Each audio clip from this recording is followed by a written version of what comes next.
Salam sejahtera Malaysia. Mana ada kerajaan ni kejam. Kerajaan ni ikut undang-undang, tahu. Dan kerajaan ini tidak pun mengganggu mana-mana proses penghakiman, kehakiman di mahkamah. Ini buktinya. Mahkamah membenarkan isteri Daim Zainuddin dapat pasport ke London. Ramai orang tanya, apa sudah jadi dengan Daim Zainuddin, dengan isteri dia? Inilah buktinya. Mana ada jadi kejam ke zalim ke. Kalau memang boleh dibagi, kita dibagi oleh kerajaan. Kalau tidak boleh, tidaklah. Mahkamah tetap membenarkan isteri Daim dapat pasport ke London dan Venice. Naimah Khalid perlu ke London untuk berjumpa dengan peguamnya Dev Vasudevan dan Venice bagi pameran seni antarabangsa La Biennale. Jadi itu dia punya sebab lah. Mahkamah Seksyen di sini membenarkan permohonan Naimah Khalid, isteri bekas Menteri Kewangan Daim Zainuddin, mendapatkan pasport antarabangsanya buat sementara untuk ke London dan Venice. Nampaknya isteri Daim Zainuddin tinggalkan Daim Zainuddin lah ni di Malaysia. Kesian Daim Zainuddin tertinggal di Malaysia. Rasanya kalau Daim Zainuddin sihat, mungkin dia pun boleh memohon juga pasport. Tapi sekarang ni Daim Zainuddin bukan lagi sesihat dulu. Dengar kata mata sebelah dia pun sudah rosak, sudah buta, dan dia pun terpaksa disorong-sorong dengan kursi roda. Yalah, sudah terlalu tua kan, sudah terlalu tua. Jadi memang isteri dia ditinggalkan dia untuk tinggalkan Daim Zainuddin untuk ke London dan Venice. Bukan sebab lain, jangan fikir yang bukan. Tapi memang sah istrinya tinggalkan Daim Zainuddin di Malaysia dan istrinya pergi ke London dan Venice. Okey, jadi Hakim Azrul Darus telah membenarkan permohonan itu selepas peguam iaitu M. Pura Verlan memaklumkan Naimah memohon untuk mendapatkan pasport mulai Ahad ini sehingga 25 Julai dan tidak dibantah oleh pihak pendakwaan. Timbalan pendakwa raya Muhammad Fadli Muhammad Zamri mengesahkan perkara tersebut. Sehubungan itu, mahkamah telah memerintahkan Naimah untuk menyerahkan pasport kepada mahkamah selepas kembali ke Malaysia sebelum atau pada 27 Julai ini. Berdasarkan afidavit sokongan permohonan itu yang telah pun diperoleh oleh media, Naimah berkata beliau perlu ke London untuk berjumpa dengan peguamnya di sana iaitu Dev Vasudevan, dan daripada Gulbenkian Andonian Solicitor dan Venice bagi pameran seni antarabangsa La Biennale di Venezia dari 6 hingga 20 Julai ini. Jadi kata kenyataan itu, saya menghadiri pameran seni ini dalam kapasiti saya sebagai pengurusi lembaga pemegang amanah untuk Yayasan Ilham, sebuah yayasan bukan keuntungan yang ditubuhkan untuk menjalankan kerja filantropi dan amal, termasuk mempromosikan dan pertukaran seni, budaya serta pendidikan, katanya dalam afidavit itu. Menurutnya, pemilihan tarikh itu disebabkan temu janji ditetapkan berdasarkan masa lapang individu yang beliau akan jumpa dalam perjalanan terbabil. Okey, so seperti yang kita tahu, Naimah 66 tahun ini sudah didakwa di Mahkamah Seksyen di atas pertuduhan gagal mematuhi notis agar mengisytiharkan harta termasuk Menara Ilham serta beberapa aset lain di sekitar Kuala Lumpur dan Pulau Pinang. Jadi suaminya juga iaitu Daim Zainuddin yang sekarang ini berusia 85 tahun juga turut didakwa atas pertuduhan yang sama, membabitkan 1 akaun bank, 7 kenderaan mewah, 38 serikat dan 25 hartanah. Pertuduhan terhadap mereka dikemukakan mengikut Seksyen 36/2 Akta Suruhanjaya Pencegahan Rasuah Malaysia 2009 yang membawa hukuman maksimum penjara 5 tahun atau denda RM100,000 jika sabit kesalahan. Denyut Nadi, Suara Rakyat, bergema di channel ini. Jangan lupa tekan butang subscribe, like dan share. Bye-bye. Salam sejahtera Malaysia. Denyut Nadi, Suara Rakyat, bergema di channel ini. Dulu cerita kes Altan Tuya memang sangat terkenal. Lepas tu sudah ada penyelesaian, muncul semula. Hari ini muncul semula cerita tentang Altan Tuya. 11 Julai 2024. Diterbitkan pukul 5.54 petang tadi. Free Malaysia Today. Keluarga Altan Tuya mohon kuat kuasa penghakiman RM5 juta. Permohonan itu ditentang oleh kerajaan yang memohon penghakiman pada tahun 2022 itu digantung pelaksanaannya. Keluarga Altan Tuya Saribu memohon penghakiman sebanyak 5 juta ringgit Malaysia dikuatkuasakan terhadap kerajaan yang didapati telah bertanggungjawab secara bersama dan berasingan dengan penganalisis politik iaitu Abdul Razak Baginda dan 2 lagi bekas anggota polis atas pembunuhan wanita itu pada 18 tahun yang lepas. Dalam permohonan yang telah difailkan bulan lepas, keluarga itu meminta Mahkamah Tinggi Shah Alam untuk mengeluarkan perakuan di bawah Seksyen 33.1 Akta Prosiding Kerajaan 1956. Mereka juga memohon untuk kerajaan membayar faedah sebanyak 4.25 juta lagi, jumlah terakruh sejak saman difailkan pada tahun 2007 dan kos RM25,000 seperti yang telah dianugerahkan oleh Hakim Perbicaraan Wazir Alam Maidin Merah pada 16 Disember 2022.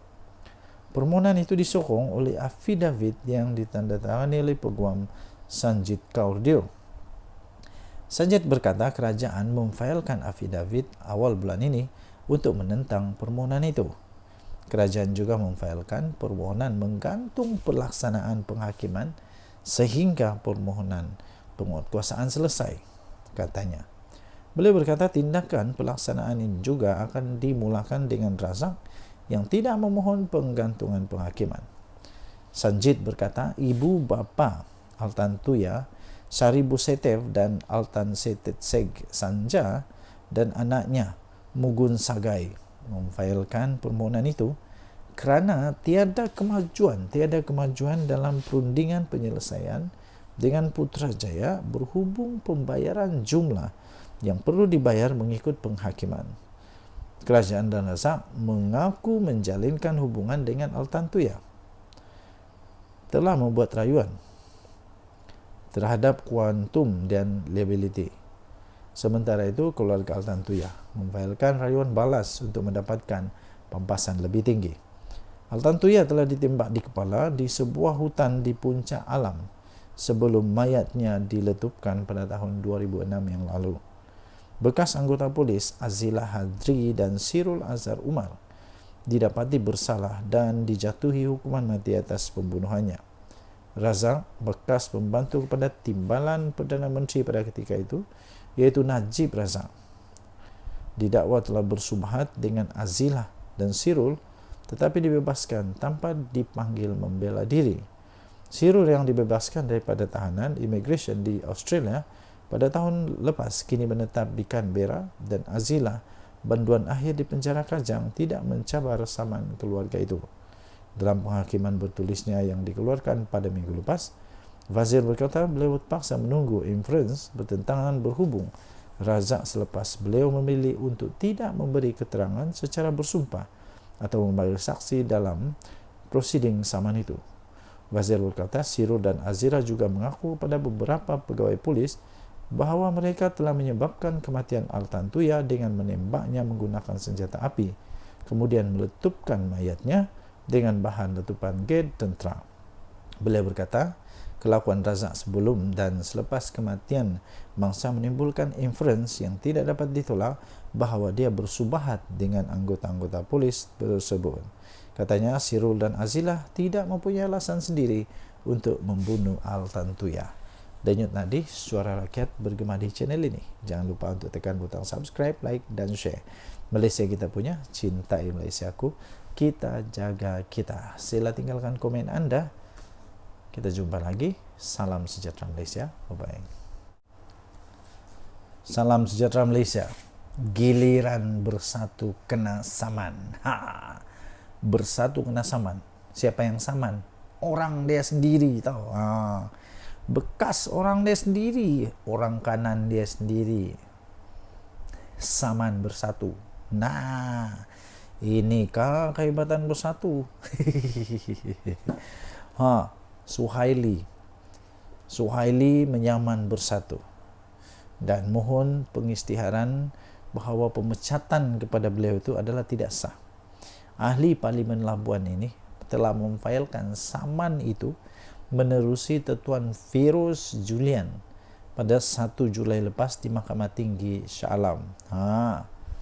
Ahli Parlimen Labuan Suhaili Abdul Rahman disahkan telah pun memfailkan saman terhadap bersatu bagi menuntut pengisytiharan bahawa pemecatan keahlian beliau daripada parti itu adalah tidak sah dan menyalahi undang-undang. Beliau memfailkan saman itu menerusi Tuan Feroz Julian 1 Julai lepas di Mahkamah Tinggi Shah Alam dan menamakan Muhammad Suhaimi Yahya sebagai defendant. Nasib baik bukan Muhyiddin Yassin. Ialah apa kena mengena dengan Muhyiddin Yassin pula kan. Pernyataan tuntutan Suhaili itu beliau menyebut pada 2 November tahun 2023 Lembaga Berdisiplin Bersatu telah pun mengemukakan surat memaklumkan pertuduhan telah dibuat terhadap beliau atas dakwaan beliau telah melanggar artikel 22.1(f) dalam perlembagaan parti. Beliau berkata, surat itu memaklumkan bahawa satu laporan telah dibuat berhubung kenyataan akhbarnya yang menyokong Perdana Menteri Datuk Seri Anwar Ibrahim. Suhaili berkata pada 3 November tahun 2023, beliau telah menulis surat pun kepada lembaga disiplin untuk menjelaskan bahawa kenyataan itu dibuat kerana kegagalan parti untuk menyediakan dana untuk membantu rakyat di Labuan. Beliau mendakwa walaupun telah memberikan penjelasan yang munasabah, lembaga disiplin itu secara salah di sisi undang-undang dan tidak rasional yang telah memutuskan untuk menggantung keahliannya selama 6 tahun pada 7 November tahun 2023. Susulan daripada itu, Suhaili berkata beliau menyaman parti itu melalui Setiausaha Agung Bersatu sendiri Hamzah Zainuddin di Mahkamah Tinggi Kota Kinabalu pada 19 Disember tahun 2023. Namun kes tersebut telah dibatalkan selepas mahkamah berkenaan memutuskan ianya perlu difailkan di Mahkamah Tinggi Malaya. Pada 17 Mei lepas, Suhaili mendakwa menerima surat daripada Setiausaha Agung memaklumkan bahawa beliau telah dipecat secara automatik atas alasan telah memfailkan saman terhadap parti itu berdasarkan artikel 10.2.6 Perlembagaan Bersatu. Susulan daripada pemecatan saya itu katanya, Setiausaha Agung turut menyatakan bahawa saya bukan lagi seorang ahli parti dan oleh itu kerusi parlimen saya hendaklah dikosongkan, katanya dalam kenyataan itu. Jadi ini pening kepala sudah ni. Jadi yang penting memang rasanya Suhaili ini memang sudah hilang sabar dan sekarang dia betul-betul saman. Dia betul-betul saman bersatu. Kali ini memang betul dia marah lah. Okey, jadi inilah kehebatan bersatu, kena saman oleh ahli sendiri, bekas ahli sendiri. Dulu ahli, sekarang bekas lah. Denyut Nadi, Suara Rakyat, bergema di channel ini. Bye-bye.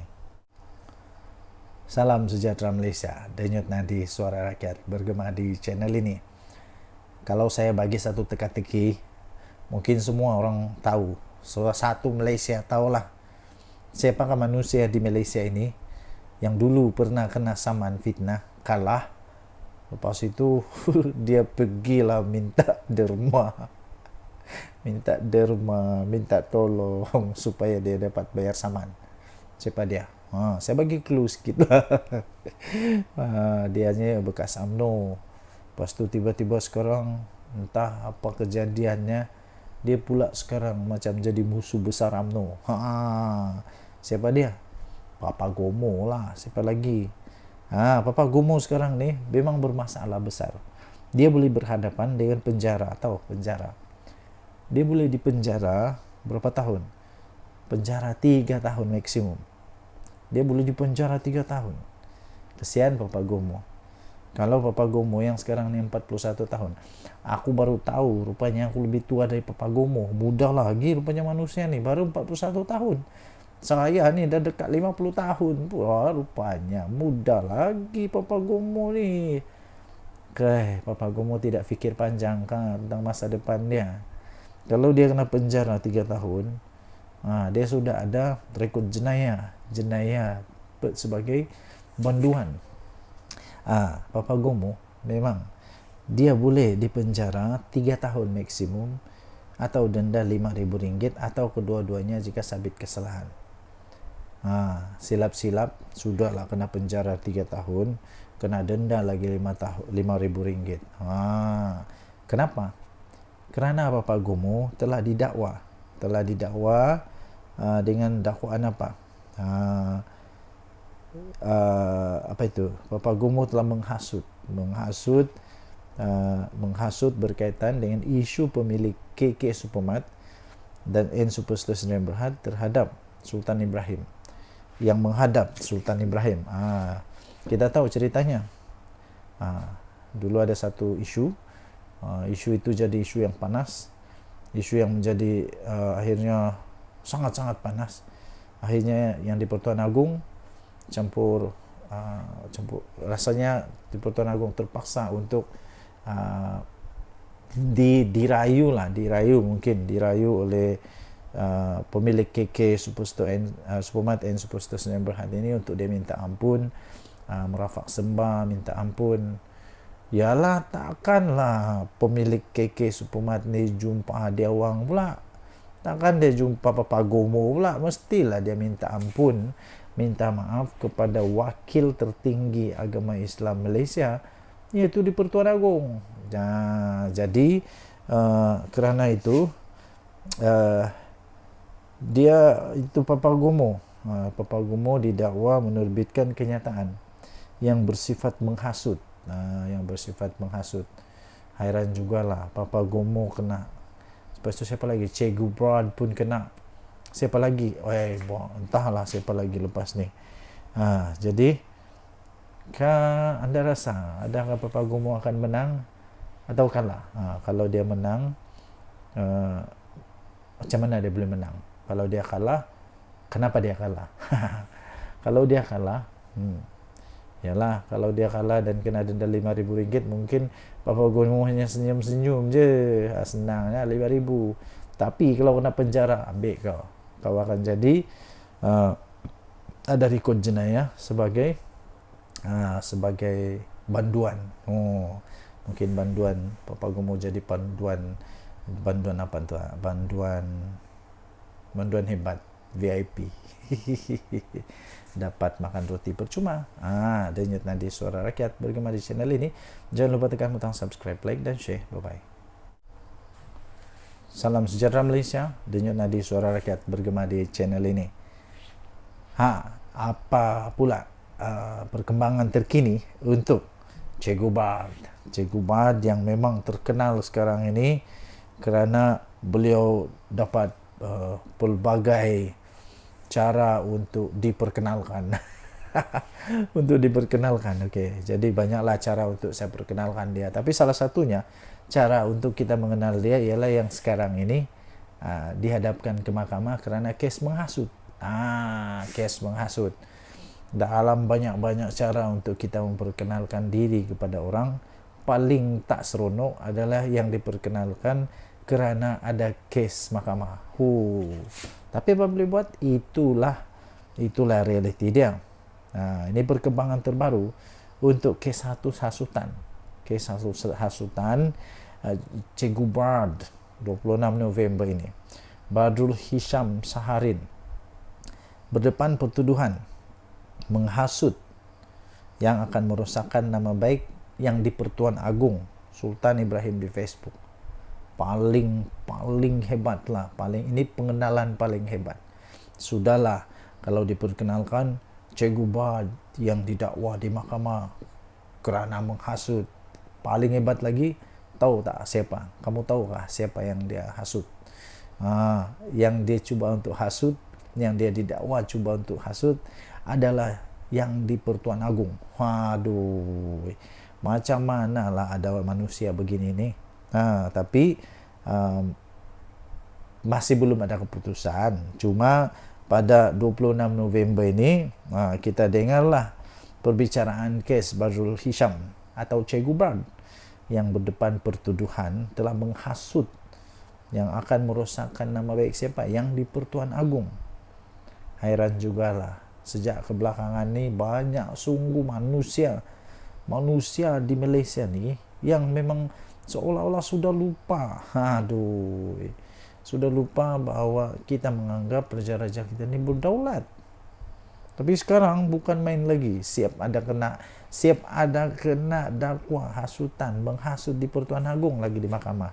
Siapa dia? Che Gubad yang menghasut di Pertuan Agung, yang boleh menyebabkan merosakkan nama baik yang di Pertuan Agung Sultan Ibrahim di laman Facebook miliknya yang bermula 26 November di Mahkamah Seksyen pada hari ini.